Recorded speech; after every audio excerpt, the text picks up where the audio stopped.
আজকে একটা জিনিস নিয়ে আলোচনা করি যে নাস্তিক মুফাসসিল ইসলাম আসাদ নূর এবং ইমরান বিন বাশির তাদের কিছু বক্তব্য শুনলাম যে তারা ইবনে মাজার একটি হাদিস নিয়ে তারা বড় জোরগলায় কথা বলে এবং তারা কোরআনকে প্রশ্নবিদ্ধ করতে চায়।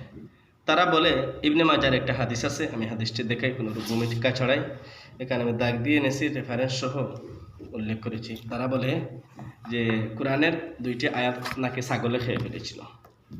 এখানে উল্লেখ করা হয়েছে ইবনে মাজার 1944 নম্বর হাদিস, 1944 নম্বর হাদিস। এই হাদিসের মধ্যে উল্লেখ করা হয়েছে যে লাকাদ নাজালাত আয়াতুর রাজমি ওয়া রিজাতুল কাবিরা আশারান ওয়া লাকাদ কানা ফি সহিফাতি তাহতা সারিরি ফালাম্মা মাতা রাসূলুল্লাহি সাল্লাল্লাহু আলাইহি ওয়াসাল্লাম তাশাগুলানা বিমাউতিহি দাখালা দাজিন ফা আকালাহা। এর মধ্যে উল্লেখ করা হয়েছে আম্মা জান আয়েশা রাদিয়াল্লাহু তাআলা আনহা এই হাদিসে বলছেন যে এই রাজাতুল কাবির বয়স্কদের দুধ পানের আয়াত এবং আয়াতুর রজমের আয়াত, এই দুইটা আয়াত যখন নাজিল হয়েছিল তখন এই আয়াতগুলা আমার একটি সহিফার মধ্যে লেখা ছিল, আর ওই সহিফাটি ছিল আমার খাটের নিচে, অর্থাৎ আমার পালঙ্গের নিচে ছিল। এরপরে যখন রসুল সাল্লাল্লাহু আলাইহি সাল্লাম ইন্তেকাল করলেন তখন আমরা রসুল সাল্লাল্লাহু আলাইহি সাল্লামের ইন্তেকালে আমরা চিন্তায় চিন্তিত হয়ে থাকলাম। তাশাগুলানা বিমাউতিহি, আমরা রসুলের মৃত্যুর যায় জামেলে আমরা ব্যস্ত হয়ে পড়লাম। এরপরে একটি ছাগল আসলো, ছাগল আসার পরে ওই পালঙ্গের নিচে, খাটের নিচে যে সহিফার মধ্যে কোরআনের দুইটি আয়াত লেখা ছিল, ওই দুইটি আয়াত ছাগলে এসে খেয়ে ফেলল। প্রথমত কথা হলো এই আপনি হাদিস দেখলেন, এটা কি হাদিস? অপরদিকে আল্লাহ রাব্বুল আলামিন পবিত্র কোরআনে বলেছেন ইন্না নাহনু নাযালনা যিকরা ওয়া ইন্না লাহু লাহাফিজুন। এই কোরআন মহিয়ান গরিয়ান মহাগ্রন্থ, যেই গ্রন্থের সামনে দুনিয়ার কোনো গ্রন্থ তার কোনো সত্যতা টিকিয়ে রাখতে পারে না, এমন একটি মহান গ্রন্থ হচ্ছে আল কোরআন। আল্লাহ বলেছে ইন্না নাহনু নাযালনা যিকরা ওয়া ইন্না লাহু লাম তাকিদ লাহাফিজুন। আল্লাহ বলেছেন, এখানে কয়েকটা তাকিদ দিয়ে বলেছেন, আমি আল্লাহ এই কোরআন নাজিল করেছি, জিকির নাজিল করেছি, আমি আল্লাহই এই কোরআনের হেফাজত করব। মানে আপনি একটি হাদিস নিয়ে আপনি কোরআনের আয়াতকে আপনি ডিল করবেন, আপনি কোরআনকে ডিল করবেন। আচ্ছা, এরপরে আসি, এখানে দেখি আমরা একটা হাদিস দ্বারা দলিল দিতে হলে, দেখেন আমার কাছে আছে ইবনে মাজার, যে ইবনে মাজার এই 1944 নম্বর হাদিস দ্বারা তারা দলিল দেয়। প্রথমত কথা হলো, একটি কথা মনে রাখবেন, একটা হাদিস দ্বারা দলিল দিতে হলে প্রথমত কথা হলো দেখতে হবে তার হাদিসের সনদ দেখতে হবে, তার হাদিসের সানাদের মধ্যে কোনো কিলকাল আছে কিনা, বা কোনো দুর্বল জয়ীফ কোনো মুদাল্লিস রাউই আছে কিনা দেখতে হবে। একটা হাদিস সহিহ হওয়ার জন্য 5টা শর্ত: খবরুল আহাদি বিনাকল আদলিন তামিজ জব্তে মুত্তাসিল সনদে গায়রে মুআল্লালিন ওয়ালা শাযিন। প্রত্যেকটি রাউই আদিল হতে হবে, তামিজ জব্ত হতে হবে। যদি হাদিসের সনদের মধ্যে কোনো দুর্বল বা কিলকালওয়ালা যদি রাবি থাকে তাহলে ওই হাদিস দ্বারা আপনি অকাট্যভাবে কোনো কিছুর আপনি দলিল দিতে পারবেন না। এখন দেখে যে হাদিস দ্বারা এই নাস্তিকেরা দলিল দেয়, ওই হাদিসের ব্যাপারে আমরা একটু পর্যালোচনা করি। এই হাদিসে কি আছে? এই হাদিসের সনদে আমরা দেখতে পাই মুহাম্মদ ইবনে ইসহাক আছে, কে আছে? মুহাম্মদ ইবনে ইসহাক। আর সর্বসম্মতিক্রমে মুহাম্মদ ইবনে ইসহাক হচ্ছে মুদাল্লিস রাওয়ি কি বা তাদলিস কাকে বলে? যে শায়েখে হাদিস বর্ণনা করবে ওই শায়েখে তার শায়েখের নাম উল্লেখ না করে তার দাদার শায়েখ থেকে হাদিস বর্ণনা করবে, এরকম তাদলিসকারীর হাদিস গ্রহণযোগ্য না।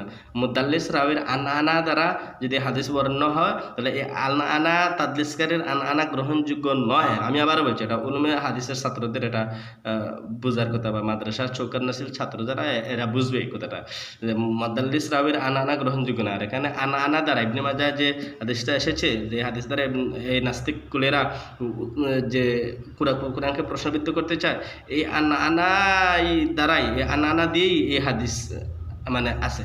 এখন কথা হলে এরপরে দেখি মুহাম্মদ ইবনে ইসহাক আছে, মুহাম্মদ ইবনে ইসহাক ছাড়া এরপরে কি হাদিসে কোনো জাল ঝামেলা আছে? আমি সব কিছু নোট করে নিয়েছি। নাস্তিকরা যে এত আবাল পণ্ডিত, এরা যে এত বুঝ পাখি, আমি তো আগে জানতাম না। তো মনে করতাম যে বাংলাদেশের নাস্তিকদের কিছু মনে শিক্ষা দীক্ষা আছে। যখন আমি দেখলাম এই হাদিসের ব্যাপারে তাদের কথা, তখন বুঝে ফেললাম তাদের জ্ঞানের দৌড় কতটুকু। এরপরে আসেন, প্রথমত বললাম এই হাদিস গ্রহণযোগ্য না কেন? হাদিসের সনদে মোহাম্মদ ইবনে ইসহাক আছে, আর মোহাম্মদ ইবনে ইসহাক হচ্ছে মুদাল্লিস রাবী, আর মুদাল্লিস রাবী যদি আনা দিয়ে বর্ণনা করে তাহলে ওই হাদিস গ্রহণযোগ্য না। ইমাম নববী রহমতুল্লাহ আলাইহি বলেছেন, ইমাম নববী বলেছেন মোহাম্মদ ইবনে ইসহাক হচ্ছে দাজ্জাল। ইমাম নববী বলেছেন আমি কাবার হাতিমে মুলতাজামে আমি দরে বলতে পারবো মোহাম্মদ ইবনে ইসহাক হচ্ছে দাজ্জাল। এরপরে আমরা বলবো আল্লাহু আলাম। মোহাম্মদ ইবনে ইসহাক একটা কথা মনে রাখবেন, তিনি মাগাজি বিশেষজ্ঞ, ইমামুল মাগাজি। এরপরে আসি 2 নম্বর জবাব হলো আল্লামা জুজাখানি রহমতুল্লাহ আলাইহি, যার মৃত্যু হচ্ছে 543 হিজরি। তিনি বলেছেন হাজা হাদিসুন বাতিলুন তাফাররাদা বিহি মোহাম্মদ ইবনে ইসহাক ওয়া হুয়া যায়ীফুল হাদিস। এই যে হাদিস, এই হাদিসটি হচ্ছে বাতিল। আল্লামা জুজাখানি রাহিমাহুল্লাহ বলেছেন তাফাররাদা বিহি মোহাম্মদ ইবনে ইসহাক ওয়া হুয়া যায়ীফুল হাদিস। মোহাম্মদ ইবনে ইসহাকের একক বর্ণনা, সে ছাড়া আর কেউ এই হাদিস বর্ণনা করেনি। কাজেই মোহাম্মদ ইবনে ইসহাক যেহেতু যায়ীফুল হাদিস, দুর্বল, যায়ীফুন জিদ্দান, দুর্বল, কাজে এটা গ্রহণযোগ্য না। 3 নম্বর জবাব। এরপরে আসেন ইমাম কুরতুবী রহমতুল্লাহ আলাইহি, তিনি তাফসিরে কুরতুবী কর্ডোবা জামে মসজিদে বসে যিনি তাফসিরে কুরতুবী লিখেছিলেন, বর্তমান স্পেনের যার বাড়ি, ইমাম কুরতুবী রহমতুল্লাহ আলাইহি, মৃত্যু 671 হিজরি। তিনি বলেছেন ফামিন তাআলিফিল মুলাহাদাতি ওয়ার রাওয়াফিজ। তিনি অনেক কিছু বলেছেন, বলার পরে সর্বশেষ তিনি বলেছেন ফামিন তাআলিফিল মুলাহাদাতি ওয়ার রাওয়াফিজ। এই যে হাদিসটা যে লেখা হয়েছে বা বর্ণনা করা হয়েছে আম্মাজান আয়েশার ব্যাপারে, আম্মাজান আয়েশা থেকে, ওই হাদিসটা এটা হচ্ছে নাস্তিক এবং রাফিজিদের বানানো। এটা কোরআনকে প্রশ্নবিদ্ধ করার জন্য এই নাস্তিকটা এই হাদিসটা বানিয়েছে। এরপরে আসেন ইমাম শুআইব আরনাউত রাহিমাহুল্লাহ। শুআইব আরনাউত হানাফি, বিশ্বের একজন বিশ্ব বরেণ্য একজন শাইখুল হাদিস, যে মুহাদ্দিস, হানাফি মাযহাবের শুআইব আরনাউত রাহিমাহুল্লাহ।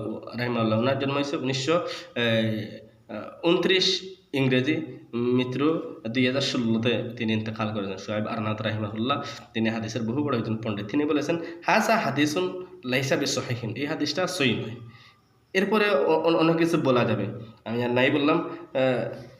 এই যে বলা হয়েছে, প্রথমত কথা হলো এই হাদিসের সনদ নিয়ে কথা, এই হাদিস নিয়ে কথা আছে। আমি 5-6 জন মুহাদ্দিসের আমি বক্তব্য দেখালাম যে তারা বলছেন এই হাদিসটা সহিহ নয়। আচ্ছা, এরপরে আসেন রাসূল সাল্লাল্লাহু আলাইহি ওয়াসাল্লামকে আল্লাহ তাআলা ইলম দিয়েছিলেন।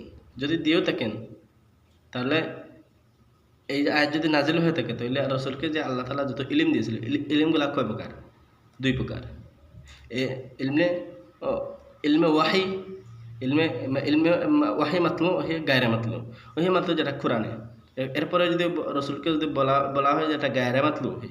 আর রাসূল সাল্লাল্লাহু আলাইহি ওয়াসাল্লাম বলেছেন এখানে আমি নোট করেছি উতিতুল কুরআন ওয়া মিসলাহু মাআহু। মিশকাত শরীফের হাদিসে এটা 163 নম্বর হাদিস, উতিতুল কুরআন ওয়া মিসলাহু মাআহু। আল্লাহ রাসূল বলেছেন আমাকে কুরআন এবং কুরআনের অনুরূপ আরও জ্ঞান দান করা হয়েছে। এখন যদি বলেন এটা কোরআনে, এখন যদি আমরা মেনে নেই, যদি এটা হাদিসেও যদি মেনে নেই, তারপরে আমরা বলবো এটা হচ্ছে ওহে গায়রে মাতলু। তো ওহে গায়রে মাতলু রজমের ব্যাপারে বিধান তো হাদিসে তো আছে। রাসূল সাল্লাল্লাহু আলাইহি ওয়াসাল্লাম 3টি কারণে মানুষকে হত্যা করেছেন। কেউ যদি মুরতাদ হয়ে যায়, কোনো জিনাকারী যদি মহসান হয়, মহসান বলতে যে বিবাহিত কোনো নারী পুরুষ যদি জিনা করে তাহলে তাদেরকে রজম করার কথা আছে। এরপরে আছে অশৈখ অশৈখাতে যা জানায় ফারজিমুহুন্না,